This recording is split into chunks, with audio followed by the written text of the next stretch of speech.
ਆਪਣੀਆਂ ਗੱਡੀਆਂ ਤੇ ਮੋਟਰਸਾਈਕਲਾਂ ਦੀਆਂ ਟੈਂਕੀਆਂ ਫੁੱਲ ਕਰਵਾ ਲਓ। ਤੁਹਾਡੇ ਕੋਲ ਟਾਈਮ ਬਹੁਤ ਥੋੜਾ ਰਹਿ ਗਿਆ ਵਾ। ਆਉਣ ਵਾਲੇ ਦਿਨਾਂ ਦੇ ਵਿੱਚ ਪੈਟਰੋਲ ਪੰਪਾਂ ਦੇ ਉੱਪਰ ਤੁਸੀਂ ਲੰਬੀਆਂ ਲਾਈਨਾਂ ਵੇਖੋਗੇ ਔਰ ਕੀਮਤ ਦੇ ਵਿੱਚ ਵੀ ਬੇਤਹਾਸ਼ਾ ਇਜ਼ਾਫਾ ਦੇਖੋਗੇ। ਫਿਰ ਨਾ ਕਹਿਣਾ ਕਿ ਕਿਸੇ ਬੰਦੇ ਨੇ ਆ ਕੇ ਦੱਸਿਆ ਨਹੀਂ ਸੀਗਾ, ਅਸੀਂ ਤੁਹਾਨੂੰ ਪਹਿਲੇ ਹੀ ਦੱਸਣ ਲੱਗੇ ਹਾਂ। ਕਿਉਂਕਿ ਜਿਹੜੀਆਂ ਤੇਲ ਸਪਲਾਈ ਕਰਨ ਵਾਲੀਆਂ ਕੰਪਨੀਆਂ ਨਾ, ਉਹਨਾਂ ਨੇ ਅੱਜ ਤੋਂ ਹੀ ਪਿੰਡਾਂ ਦੇ ਵਿੱਚ ਤੇਲ ਦੇਣਾ ਤੇ ਬਿਲਕੁਲ ਬੰਦ ਕਰ ਦਿੱਤਾ।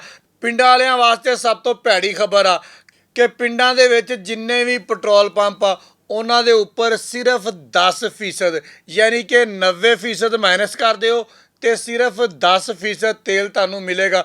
ਅਗਰ ਕਿਸੇ ਨੇ 10 ਲੀਟਰ ਤੇਲ ਪਵਾਉਣਾ ਨਾ, ਤੇ ਉਹਨੂੰ ਸਿਰਫ 1 ਲੀਟਰ ਤੇਲ ਜਿਹੜਾ ਨਾ ਉਹ ਦਿੱਤਾ ਜਾਏਗਾ। ਸ਼ਹਿਰਾਂ ਦੇ ਵਿੱਚ 50% ਜਿਹੜੀ ਸਪਲਾਈ ਆ ਨਾ, ਉਹਨੂੰ ਰੋਕ ਦਿੱਤਾ ਗਿਆ।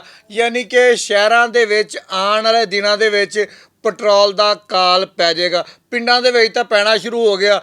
ਜ਼ਾਹਰੀ ਬਾਤ ਆ, ਜਿੱਥੇ ਸਿਰਫ 10% ਮਿਲਦਾ ਪਿਆ ਵਾ, ਉੱਥੇ ਹਾਲਾਤ ਕੀ ਹੋਣਗੇ। ਸਿਰਫ ਤੁਹਾਨੂੰ ਦੱਸਣ ਦਾ ਮਕਸਦ ਇਹ ਸੀਗਾ ਕਿ ਜਿਨ੍ਹਾਂ ਲੋਕਾਂ ਨੇ ਬਾਹਰ ਅੰਦਰ ਜਾਣਾ ਵਾ, ਆਪਣੀਆਂ ਟੈਂਕੀਆਂ ਫੁੱਲ ਕਰਵਾ ਲਓ। ਜਿਹੜੀਆਂ ਪੈਟਰੋਲ ਸਪਲਾਈ ਕਰਨ ਵਾਲੀਆਂ ਕੰਪਨੀਆਂ ਵਾ, ਉਹ ਕਹਿੰਦੀਆਂ ਵਾ ਕਿ ਕਦੀ ਕੀਮਤ ਇੰਝ ਹੋ ਜਾਂਦੀ ਆ, ਕਦੀ ਇੰਝ ਹੋ ਜਾਂਦੀ ਆ। ਜਿੰਨੀ ਦੇਰ ਤੱਕ ਕੋਈ ਕੀਮਤ ਸਿੱਧੀ ਜਗ੍ਹਾ 'ਤੇ ਨਹੀਂ ਆ ਜਾਂਦੀ, ਉਨੀ ਦੇਰ ਤੱਕ ਇਹੀ ਹਾਲ ਰਹੇਗਾ। ਤੀਸਰੇ ਪਾਸੇ ਜਿਹੜੇ ਸ਼ਹਿਰੀ ਆ, ਉਹਨਾਂ ਨੇ ਓਗਰਾ ਵਾਲਿਆਂ ਨੂੰ ਕਿਹਾ ਵਾ ਕਿ ਤੁਸੀਂ ਮੁਦਾਖਲਤ ਕਰੋ ਤੇ ਇਸ ਕੰਮ ਨੂੰ ਦਰੁਸਤ ਕਰੋ ਤਾਂ ਕਿ ਹਾਲਾਤ ਜਿਹੜੇ ਆ ਉਹ ਦਰੁਸਤ ਹੋ ਜਾਣ।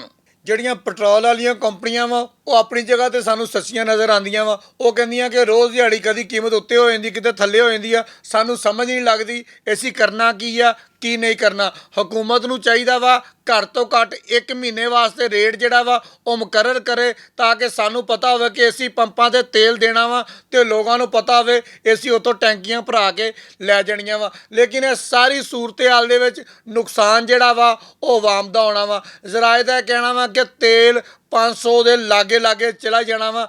ਉਹ ਜਿਹੜਾ ਨਹੀਂ ਹੈਗਾ ਆਪ ਨੇ ਹੁਰਮਸ, ਉੱਥੇ ਇਰਾਨ ਵਾਲੇ ਕਹਿੰਦੇ ਆ ਜੀ ਐਸੇ ਪੈਸੇ ਲੈਣੇ ਆ ਤੇ ਅਮਰੀਕਾ ਵਾਲੇ ਕਹਿੰਦੇ ਅਸੀਂ ਪੈਸੇ ਲੈਣੇ ਆ। ਉੱਥੋਂ ਦੀ ਜਹਾਜ਼ ਲੰਘਣ ਕੋਈ ਨਹੀਂ ਦੇ ਰਹੇ, ਜਿਹਦੀ ਵਜ੍ਹਾ ਤੋਂ ਫਿਰ ਹਾਲਾਤ ਜਿਹੜੇ ਆ ਉਹ ਖਰਾਬ ਹੁੰਦੇ ਜਾ ਰਹੇ ਆ। ਇਸ ਸਾਰੀ ਸੂਰਤ ਹਾਲ ਨੂੰ ਦੇਖਦੇ ਆ ਸਪਲਾਈ ਵਾਲੀਆਂ ਕੰਪਨੀਆਂ ਨੇ ਫੈਸਲਾ ਕੀਤਾ ਵਾ ਕਿ ਸ਼ਹਿਰਾਂ ਦੇ ਵਿੱਚ ਚਲੋ 50% ਤੇਲ ਦੇ ਦਿੰਦੇ ਆ, ਪਿੰਡਾਂ ਦੇ ਵਿੱਚ 10% ਤੇਲ ਦੇ ਦਿੰਦੇ ਆ। ਜਦੋਂ ਇਹ ਤੇਲ ਮੁੱਕਣਾ ਵਾ, ਇਹਨੂੰ ਭਰਾਉਣਾ ਪੈਣਾ ਵਾ ਤੇ ਪੰਪਾਂ ਦੇ ਉੱਤੇ ਤੁਹਾਨੂੰ ਲੈਣਾ ਨਜ਼ਰ ਆਉਣੀਆਂ ਵਾ। ਲਿਹਾਜ਼ਾ ਲੈਣਾ ਤੋਂ ਬਚਣ ਵਾਸਤੇ ਆਪਣਾ ਤੇਲ ਪਵਾ ਕੇ ਤੇ ਫਿਰ ਕਿਸੇ ਪਾਸੇ ਜਾਓ। ਬਹੁਤ ਸ਼ੁਕਰੀਆ।